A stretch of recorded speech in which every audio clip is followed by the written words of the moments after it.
Audio Jungle.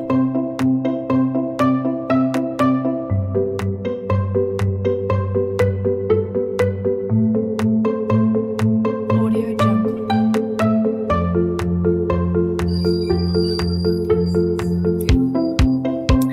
Assalamualaikum Bu Anggi, selamat siang. Waalaikumsalam, Bu Laika. Selamat siang. Gimana nih kabarnya siang-siang yang terik Audio ini? Jungle. Alhamdulillah, walaupun cuacanya sekarang kalau pagi malam itu dingin, kalau siang panas, tapi alhamdulillah masih diberikan kesehatan. Alhamdulillah senang dengarnya. Sehat ya berarti Bu Anggi? Alhamdulillah sehat, Bu Yul. Bu Yul juga sehat kan ya? Oh, Bu Anggi, saya juga. Ya, kayaknya kita punya waktu sekitar 15 menit nih buat ngobrol-ngobrol. Kira-kira Bu Anggi mau ngobrol apa ya siang hari ini? Iya nih, Bu. Pengen ngobrol ini ya sedikit tentang apa ya? Tentang sekolah yang kedepannya kita itu akan diberlakukan 5 hari belajar Oh buat iya, anak-anak di tingkat SD itu. oh iya. Jadi udah 5 hari belajar ya kita kalau gurunya 5 hari kerja, tapi penamaannya untuk muridnya 5 hari belajar gitu Bu Anggi. Ya betul Bu Yul, Oh kalau iya, untuk siswanya 5 hari belajar, kalau untuk gurunya 5 hari kerja. ya. Eh, dari itu agenda 5 hari belajar apa aja yang pengen diomongin? Sebenarnya ini saya masih bingung sih Bu, kan karena mungkin masih baru awal ya. Hmm, Baru awal pertama kali Kabupaten Magelang di tingkat sekolah dasar itu menerapkan 5 hari belajar. Itu saya masih bingung, masih belum punya gambaran. Kira-kira itu kegiatannya bagaimana?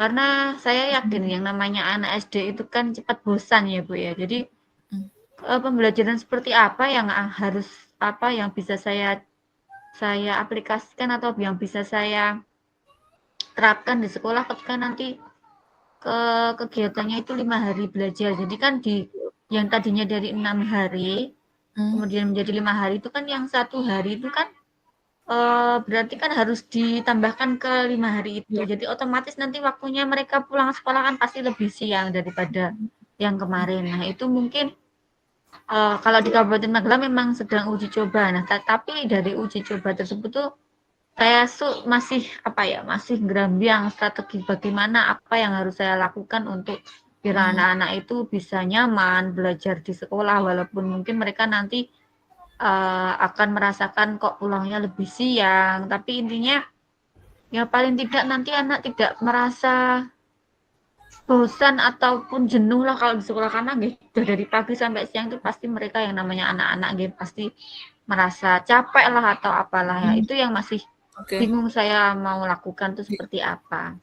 Nah, jadi itu ya yang jadi pemikiran Bu Anggi antara tadi 5 hari belajar dengan apa yang mau dilakukan untuk 5 hari belajarnya itu buat anak-anak mau seperti apa gitu ya Bu Anggi. Ya, Iya, eh, oke. Jadi nanti kan kita ngobrol-ngobrol ini di akhir obrolan Bu Anggi ingin seperti apa? ya saya pingin nanti punya gambaran lah paling tidak nanti kegiatan yang akan saya lakukan di 5 hari belajar untuk anak-anak itu apa gitu supaya anak-anak tidak bosan di kelas bahkan dia mungkin bisa ya intinya pembelajaran menyenangkan lah ya di sekolah supaya bisa merasakan pembelajaran yang bermakna karena kalau Mm-mm. biasanya kalau sudah siang sudah bosan itu kan anak-anak sudah mungkin motivasinya untuk belajar sudah menurun. Iya, Seperti iya. itu yang 6 hari belajar kemarin saja kadang masih ada satu dua anak yang ya seperti itulah. Ya, jadi Bu Anggi pengen buat pembelajaran yang nggak bosan gitu ya buat anak-anak. Mhm. Pembelajaran Hmm, yang nggak membosankan itu kayak seperti apa? buat Bu Anggi yang udah biasa gitu dilakukan? Atau pengen kayak apa itu pembelajaran yang nggak membosankan itu? Kalau pembelajaran yang tidak membosankan itu yang pernah saya terapkan itu ya di sini kan saya mengajar kelas 5 ya. Jadi Oke.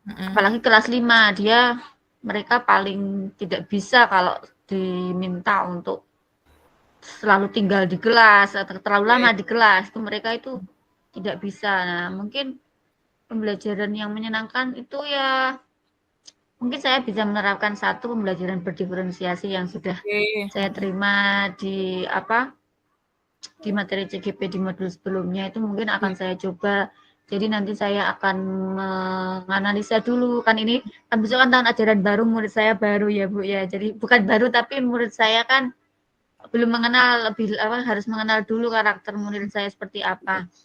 Jadi nanti mungkin saya di awal mau diagnostik awal dulu dari karakter atau potensi model cara belajar murid atau karakter belajarnya seperti apa, profil belajarnya seperti apa. Kemudian setelah itu mungkin nanti dalam pembelajaran mungkin saya bisa menerapkan pembelajaran berdiferensiasi di mana nanti tidak setiap anak itu melakukan pembelajaran yang sama dan saya mungkin bisa akan mengajak anak-anak itu belajar langsung di luar kelas misalkan ya nanti ada materi yang mungkin ada kaitannya dengan lingkungan sekitar nanti mungkin saya akan bisa bawa mereka keluar sehingga dia tidak bosan di dalam kelas.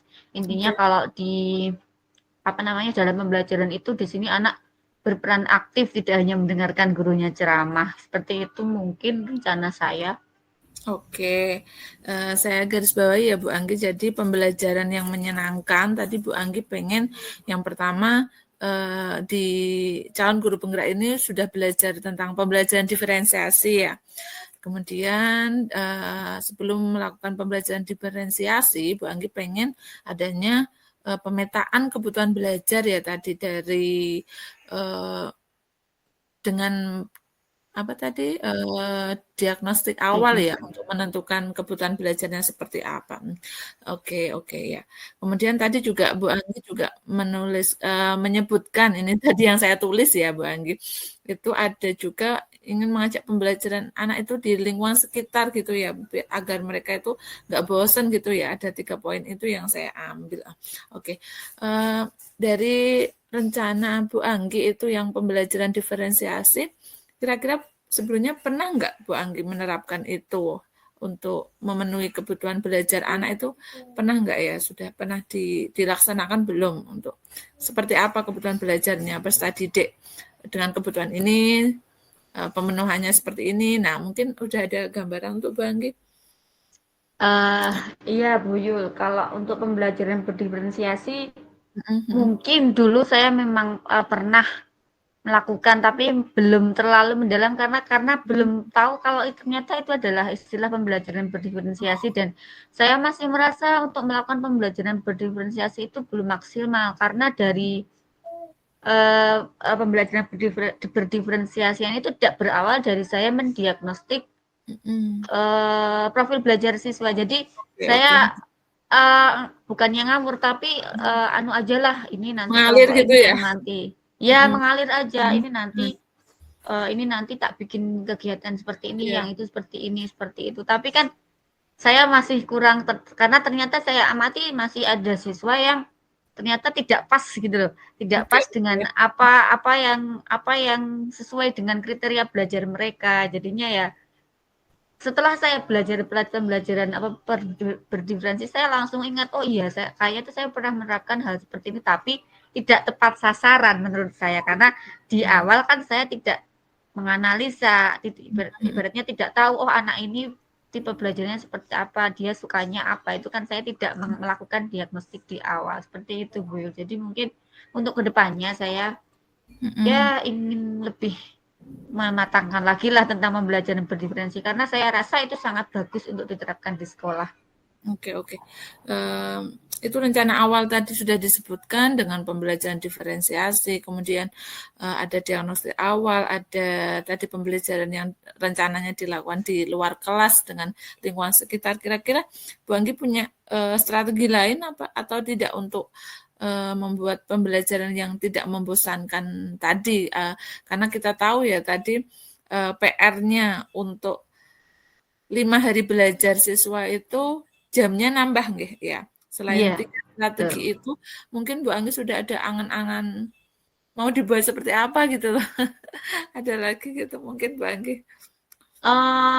Ya paling ditambahin di sela-sela pembelajaran mungkin ditambah ada ice breaking lah kegiatan. Oke. Jadi tidak tidak terus pembelajaran terus. Mhm. Jadi ada ice breaking lah ya, kita cari-cari ice breaking yang seru, terutama nanti di jam-jam siang, di jam-jam rawan jam siang itu yang mereka mungkin sudah mulai lelah, sudah mulai mengantuk. Nah, saya akan mencoba melakukan ice breaking untuk mengecas energi mereka kembali seperti itu. Ibaratnya ya Bu ya, jadi Asik ya Bu dicas kalau biar dengar mereka itu SPG. ya dicas Mhm.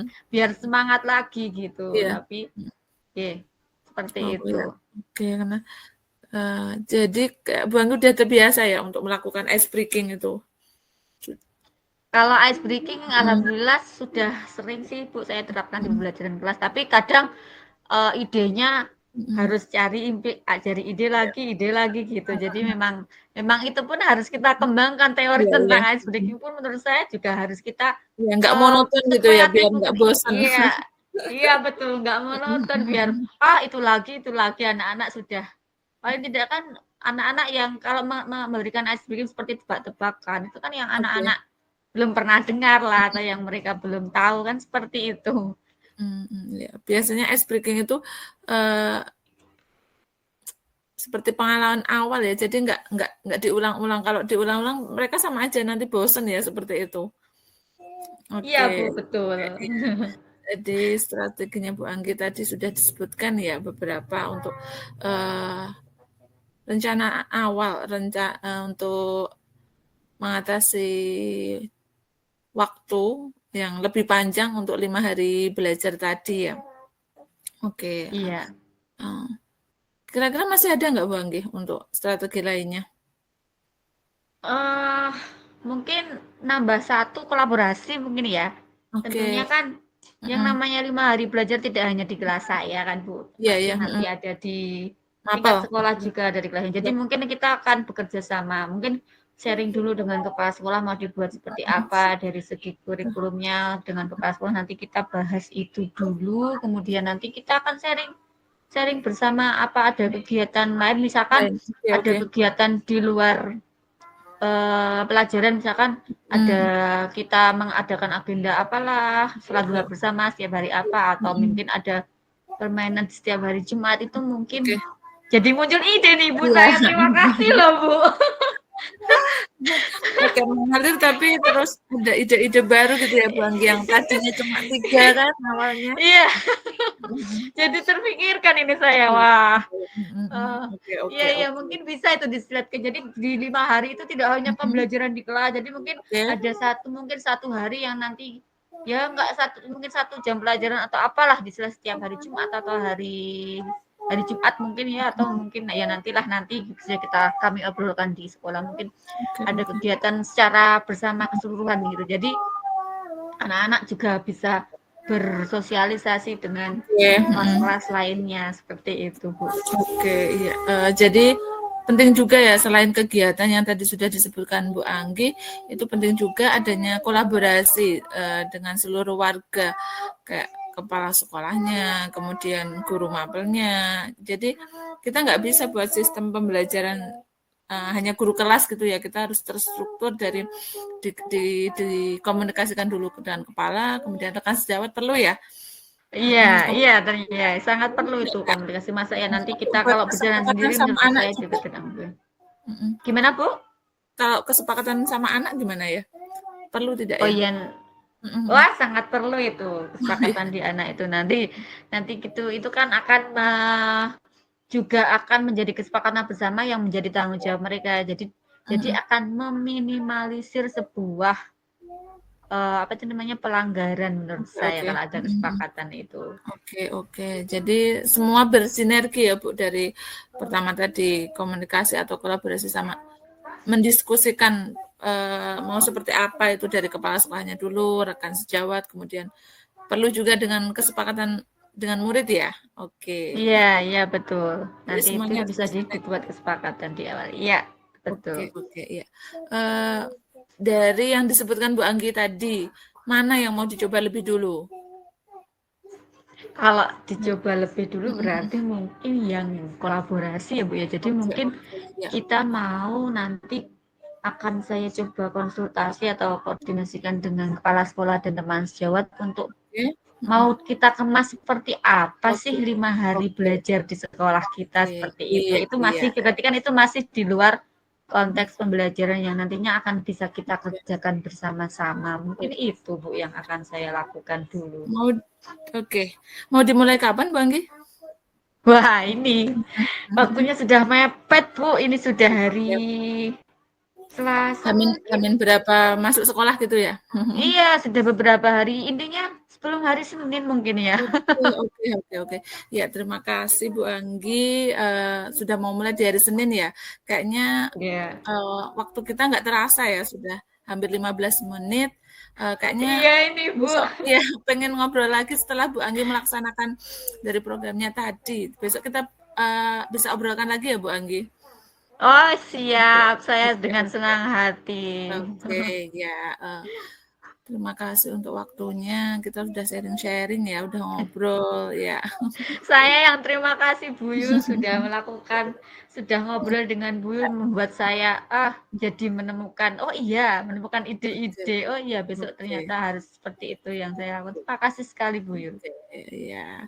Begitu Bu Anggi, cukup. Ya, nggih. Ya. Mohon maaf ya kalau salah. Ya, saya akhiri.